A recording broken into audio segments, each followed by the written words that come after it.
guys, dagdag ko lang po sa mga bagong bumili ng Reno 12F or kahit na anong phone na merong ginagamitan ng AI eraser. Ang una nyo pong gawin, di ba, mag-update po yan. Kailangan po yan naka-2 update. Ayan, kagaya sa about device, kailangan Android version 14 na po yung nabili nyong Oppo na mga latest na Reno 12 series. And then mag-update po yan. Punta kayo sa settings.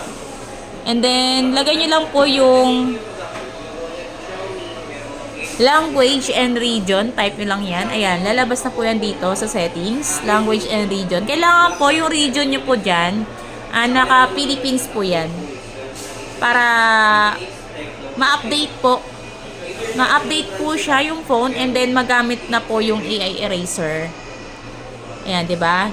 Settings, language and region, kailangan yung region mo Philippines. Ayan.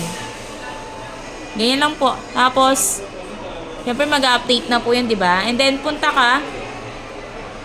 Try mo dun sa gallery mo. Punta ka sa picture na may gusto kang burahin.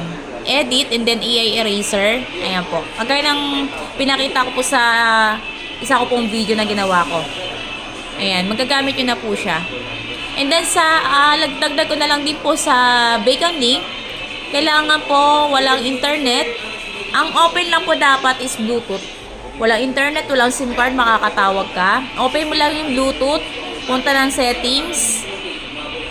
Punta ng settings and then mobile network. Beacon link on.